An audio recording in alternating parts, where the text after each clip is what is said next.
vigilancia de telescopio, de binoculares, etc. Y por tanto su intervención en el hecho sea muy limitada y su papel muy circunscrito, ¿sí? De tal manera que no se puede generalizar. No toda intervención del campana en un delito que se comete en lugar público es esencial. Y es distinto, mis queridos amigos, hablar del lugar público o establecimiento público a lugar concurrido por personas. Puede haber lugares públicos que no tienen un tráfico importante de personas por la hora, por la naturaleza del lugar, entre otros aspectos que hacen muy difícil hablar de coautoría y que pueden llevar a inclinar la balanza a considerar a dichos aportes del campana como acto simplemente de complicidad. El caso del jefe de la banda. El caso del jefe de la banda.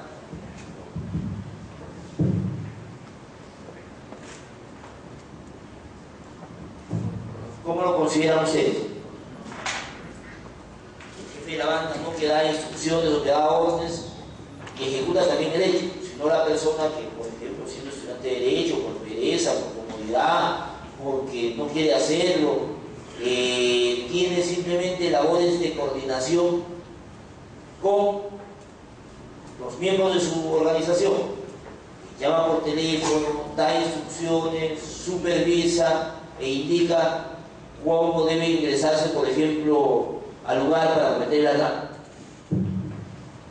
El jefe de la banda físicamente el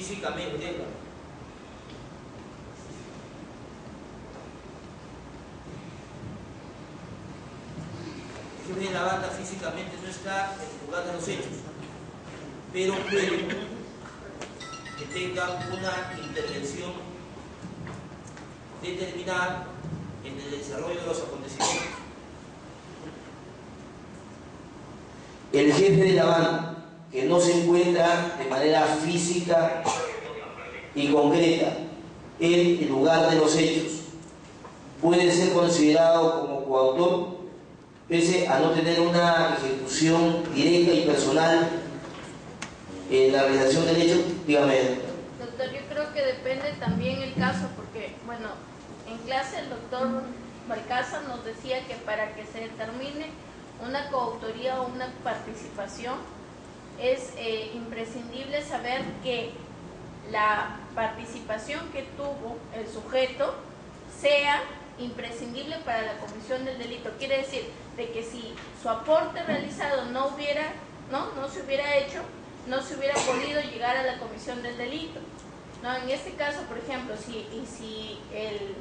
en ese caso sería coautor, ¿no? En este caso, si todo el planeamiento, las instrucciones que brindó el jefe de la banda, ¿no? fueron imprescindibles, fueron necesarias, si él no lo hubiera planificado así, si sus aportes no se hubieran realizado de alguna manera, o sin ellos no se hubiera podido cometer el delito, sería coautor, ¿no? En el caso de que simplemente haya dado ciertas instrucciones que no resultaron imprescindibles para la comisión del delito, no podría hacerlo, ¿no? A ver, vamos manejando dos supuestos. Primer supuesto, el jefe de la banda. El jefe de la banda se encarga de conseguir y de proporcionar a los ejecutores del hecho toda la información respecto, por ejemplo, a un camión de caudales, respecto a el dinero que existe en una entidad bancaria, y si ustedes quieren, se encarga de encontrar una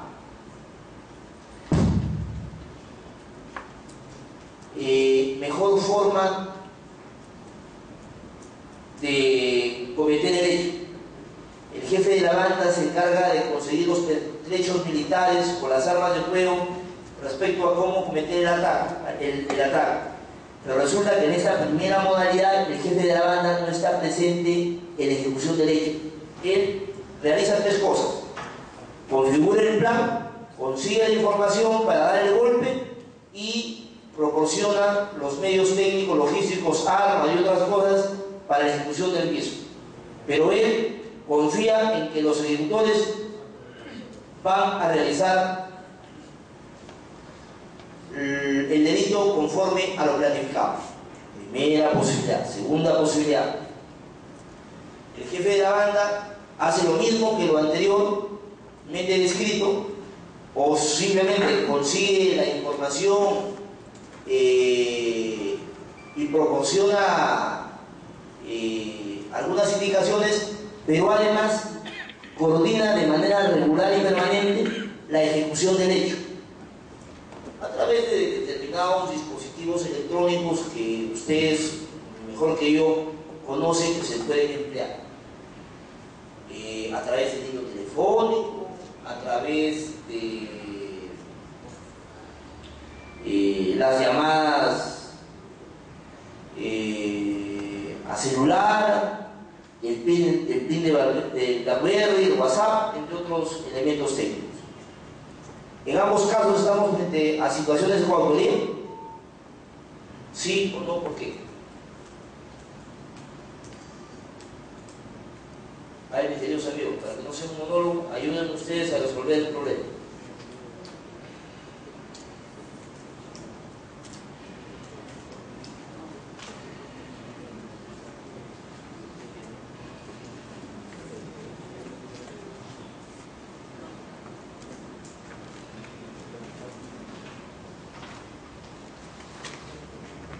Dicen ustedes, queridos amigos.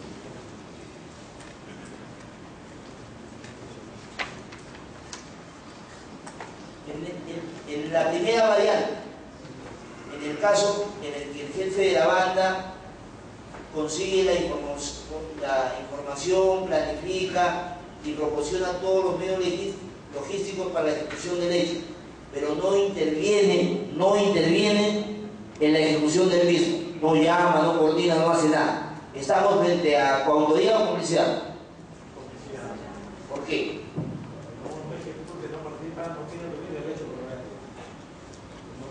Activamente en la ejecución del plan. Ya no depende de él que se ejecute o no, porque su ejecución de la banda puede resistirse de acuerdo a las circunstancias.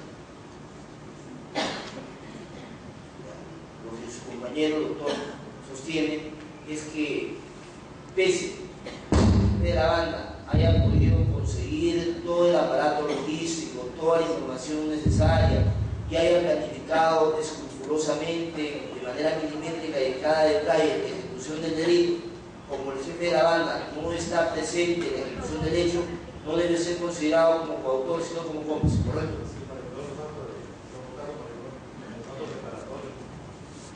Y además sostiene que el aporte del jefe de la banda es simplemente a nivel de los actos preparatorios. ¿Esta posición puede ser estimada como correcta? ¿Qué dicen ustedes?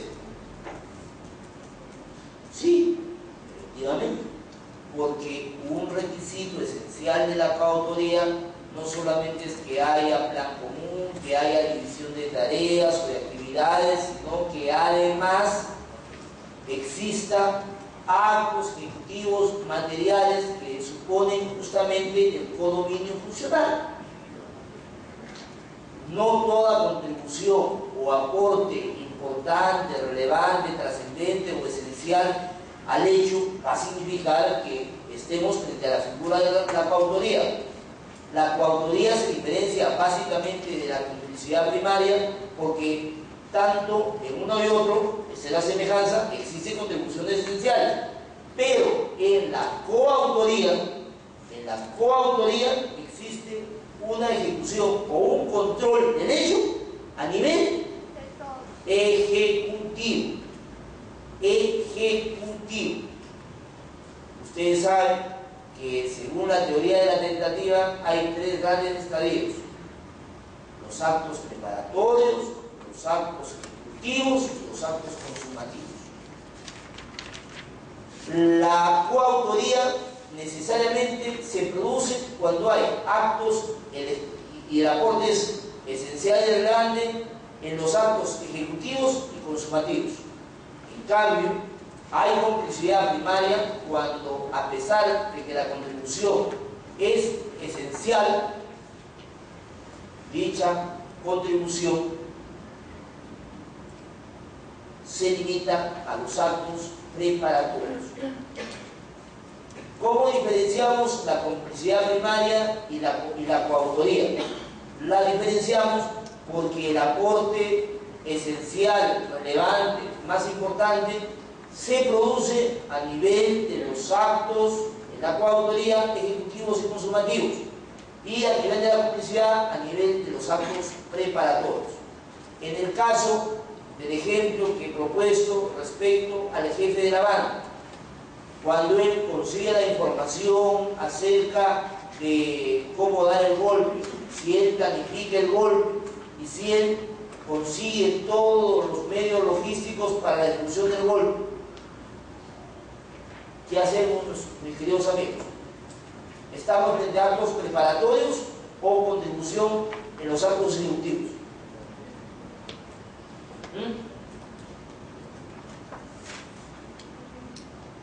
Actos preparatorios.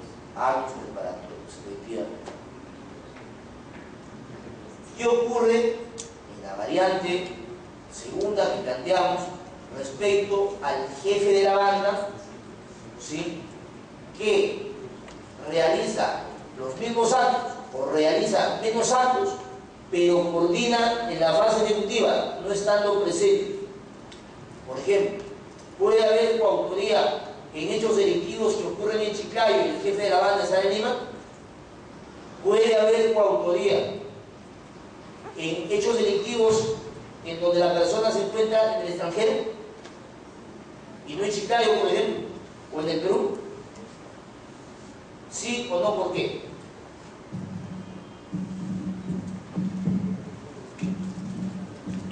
A ver, ¿por qué ustedes saben eso? Eso es el conocimiento de la actividad ejecutiva que ejecuta la banda, pues también se tiene que tener en cuenta la calidad de autoridad que tiene dentro de la misma el jefe. Por ejemplo, en una banda que se dedica al tráfico ilícito de drogas, vamos a encontrar que el jefe va a monitorear la ejecución del plan a través de los medios de comunicación que usted ha mencionado, ¿no? A través de hiper, de celular, ¿no? Pero él está al tanto y planifica que el plan se ejecute tal y como él lo ha diseñado, de tal manera que él sí participa en la ejecución del plan. Por lo tanto, considero yo que sí es autor.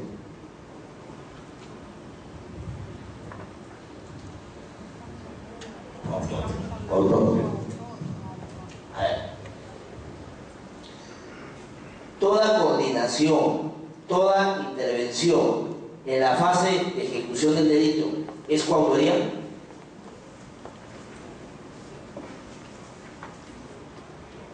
Pregunto, ¿toda intervención de coordinación, seguimiento, supervisión es sinónimo de coautoría?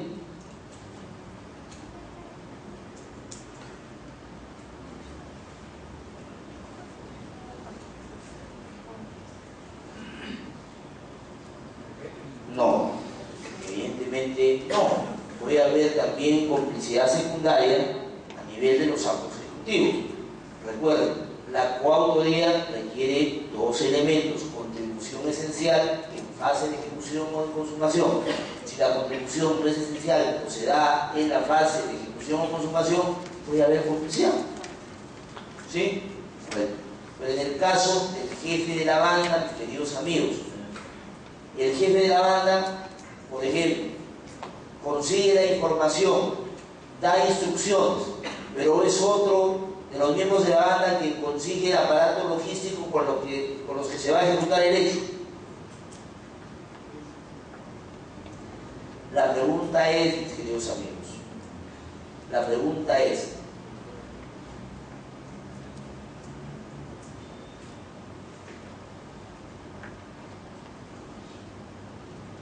el jefe de la banda que coordina, que supervisa vía celular, vía cualquier medio informático técnico,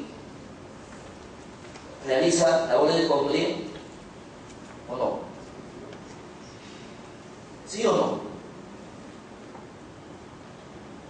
Sí, toda labor de coordinación que es consecuencia de una labor previa de planificación dentro de la ejecución debe ser entendido como un acto de coautoría.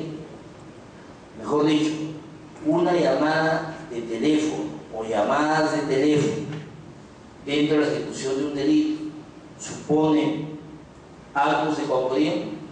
Sí, siempre y cuando lo desarrolle la persona que ha planificado y organizado los hechos. ¿Sí? Que no siempre, mis queridos amigos, es el jefe de la banda. Puede que no sea una persona jefe de la banda, sino que tenga un manejo especial y unos conocimientos y habilidades muy particulares en el campo tecnológico que hace que efectivamente el hecho se produzca de una manera muy puntual y particular. ¿Sí? Entonces, dígame. Doctor, en estos casos en el que el jefe no está presente, siempre va a depender si es que este jefe se está comunicando o no. Porque ahorita vemos que si no se está comunicando en el momento de los hechos delictivos, no es coautor. Pero si es que sí se comunica, sí es coautor. Entonces siempre va a depender de esta comunicación.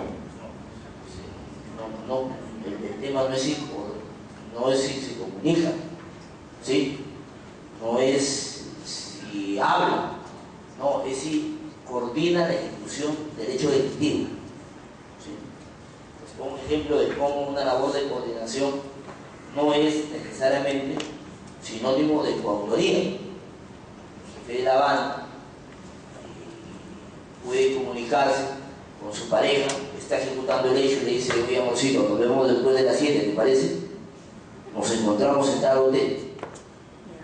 ¿Esa comunicación es un acto de coautoría? ¿Ah? No es un acto de coautoría. Simplemente una llamada con un contenido sentimental o sexual. ¿Sí? Ustedes pueden decir: doctor, pero puede que esa llamada haya determinado que la pareja del jefe de la banda haga las cosas mejor. Es una subjetividad. ¿Sí? Entonces, no toda llamada, no toda comunicación es sinónimo de que se está realizando un acto de coautoría. Es necesario y es indispensable que para que haya coautoría necesaria y obligatoriamente debe haber labores de coordinación o de supervisión o de control respecto a la ejecución del hecho delictivo. ¿Me dejo entender? O sea, debe haber labores de coordinación, supervisión o control o seguimiento del hecho delictivo.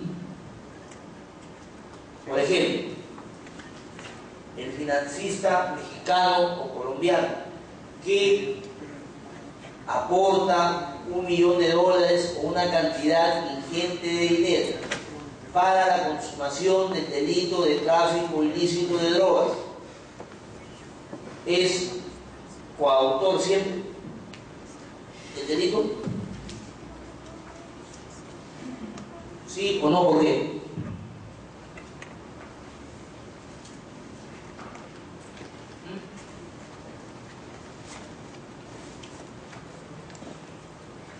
Mis queridos amigos, el financista que aporta una gran cantidad de dinero para la comisión de un acto delictivo configura el delito de tráfico ilícito de drogas en la modalidad de coautoría. ¿Sí o no? ¿Por qué?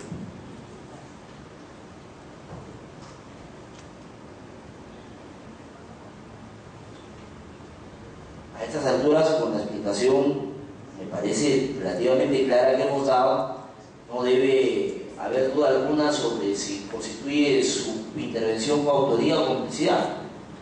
¿Qué dicen ustedes? ¿Es cómplice o coautor? ¿Coautor? ¿Por qué? ¿Por qué?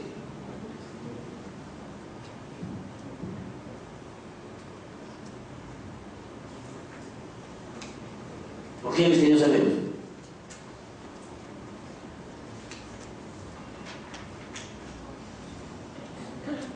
A ver, queridos amigos, despiértense, la tarde está un poquito pesadita para todos, pero... A ver, ¿cómo llegamos a solucionar este caso?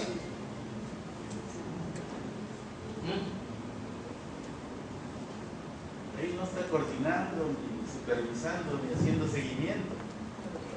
Solamente está aportando. Totalmente de acuerdo. Y si no está coordinando, no está haciendo seguimiento, no está supervisando, ¿qué es? Hombres, pues. Hombres. Ustedes me pueden decir, no, si él no hubiera aportado tanta cantidad de dinero, ni hubiera desarrollado una labor tan exitosa, tal vez su contribución, la contribución por la creación de derechos no se hubiera realizado así, con mis queridos amigos. Pero la pregunta es, muy simple, ¿la contribución es esencial? Sí, es esencial. ¿La contribución, siendo esencial, se precia en la base ejecutiva? No. Entonces, es complicidad. ¿Sí? Claro, evidentemente, el legislador peruano, en el 296, parágrafo 6 o 7, establece, por ejemplo, un agravante de pertenecer a una organización criminal. Evidentemente, el pertenecer a una organización criminal no es necesario exigir que una persona sea coautor. ¿Sí? En este caso, para eliminar los déficits o los problemas de calificación jurídica respecto a lo financista, la ley peruana, como muchas leyes internacionales, reconoce que dicha figura cae mejor en lo que se conoce como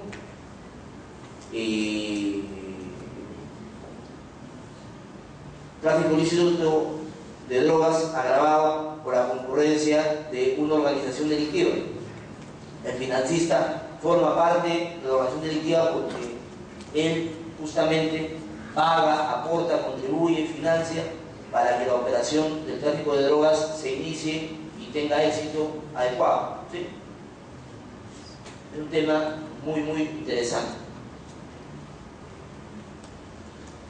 En Lima hay un caso también muy particular. Yo les hago la pregunta para que ustedes... dos casos, uno que involucra directamente a Chiclayo y otro muy interesante. Resulta que la policía pide autorización para levantar el secreto de las comunicaciones porque tenía información que una persona en el penal estaba coordinando envío de drogas internacionales a la China, Argentina, Sudáfrica de manera regular. Resulta que efectivamente se levanta el secreto de las comunicaciones y se denota con total claridad que existía una organización criminal. Resulta, sin embargo, que estas coordinaciones de envíos de estupefacientes al extranjero supuestamente las dirigía un ciudadano sudafricano que estaba internado en el penal. Ocurre que interviene en la celda de este ciudadano africano y no encuentra ningún teléfono celular, ningún chip, absolutamente nada. Lo más grave de todo es que las escuchas dan cuenta de que se habrían realizado coordinaciones exitosas, en algunos casos simples conversaciones de operaciones vinculadas al envío de estupefacientes al extranjero a través de la modalidad de los courieres. Lo lamentable y lo grave es que no se había logrado confiscar un solo gramo de droga. La pregunta, ¿hay delito de tráfico ilícito de drogas acá? No, pues sencillamente no hay la prueba de delito. O sea, puede haber ¿qué? 20 toneladas de cocaína enviadas al extranjero, pero si no hay la confiscación o no la determinación de un solo gramo, ¿qué vamos a hacer? ¿Sí? Los kilos de impunidad de cocaína no tienen nombre y apellido. Nadie puede decir que ha perdido 10 kilos de Juan Pérez cocaína, ¿no? Lamentablemente son vicios de la investigación sumamente claros y evidentes que deberían determinar en absoluciones, porque el narcotráfico también tiene que probarse. Y hay un caso muy interesante, que involucra, por coincidencia y particularidad, un caso de tráfico de drogas en el que creo que se capturó a cerca de un millar o 2 millares de kilos en el puerto de Pimentel. Había un grupo de ciudadanos ecuatorianos que estaban transportando droga del BRAE, Lima y vía terrestre por el norte del país rumbo a Ecuador. Resulta que el Aguinaldo hizo el seguimiento correspondiente y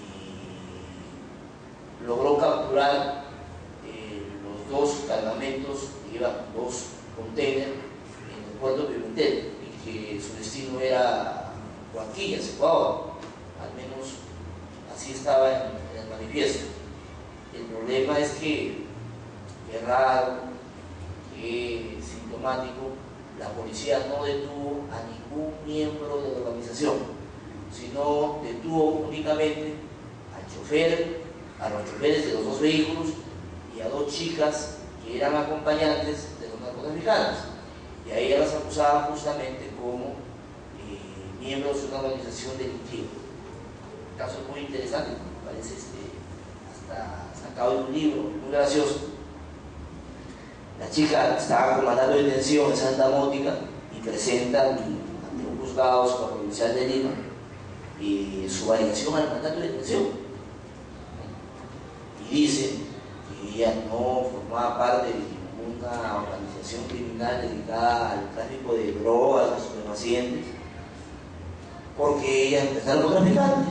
Ella era partícipe del oficio más antiguo del mundo, la prostituta, y acompaña una página web ecuatoriana, debidamente por supuesto protocolizada, en donde la señorita salía despampanantemente en paños menores ofreciendo sus servicios.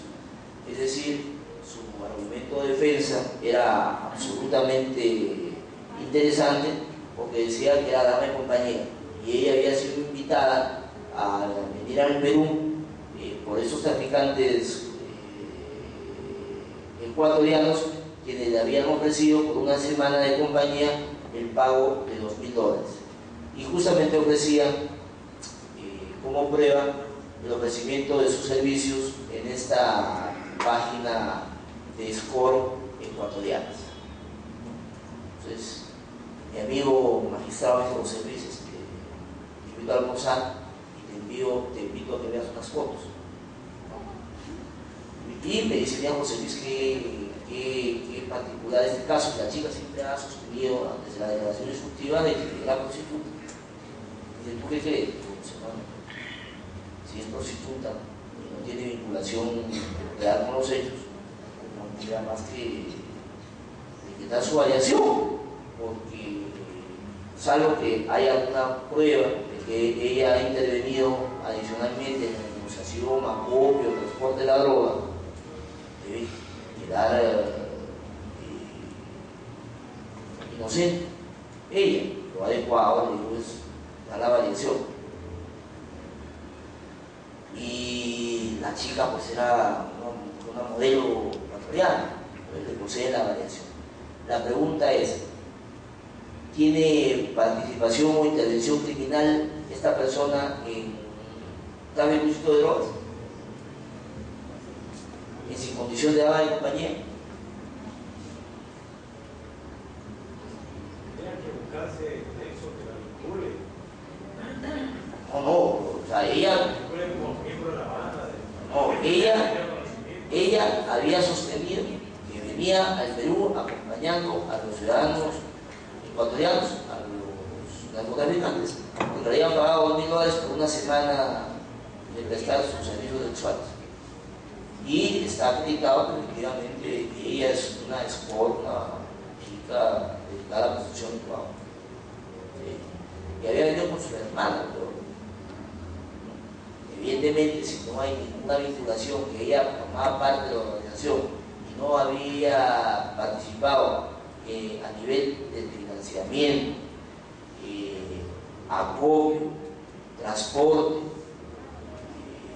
o comercialización de la droga, evidentemente no tenía mayor vinculación con los hechos, no puede participar ni como cómplice primario, secundario de los hechos. Ustedes me pueden decir, seguramente los varones mal pensados, doctor, pero es una complicidad cívica porque fortaleció la dirección criminal del narco ecuatoriano. En todo caso, hizo su estadía en el Perú de esta persona menos tensa, pero eso no quiere decir que esté vinculada pues, con el tráfico ilícito de drogas.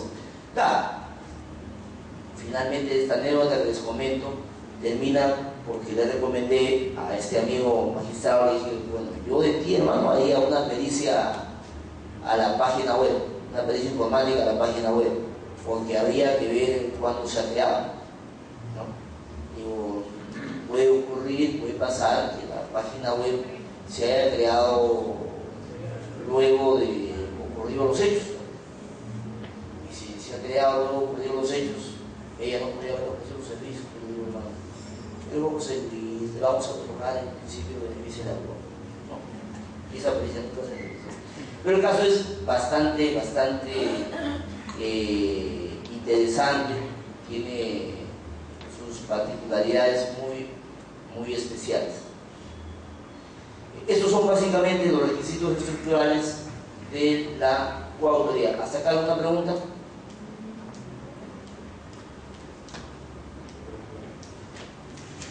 Como ustedes saben, todos los requisitos estructurales de la coautoría implican y suponen que ella se acredite de manera suficiente y acabada. Como cualquier elemento del tipo, la coautoría, sus requisitos, plan común, división funcional y, sobre todo, la intervención en los actos ejecutivos supone la necesidad de actuación de prueba rigurosa. ¿Otra pregunta? Vamos a hacer un break de 10 minutos y nos encontramos rápidamente aquí.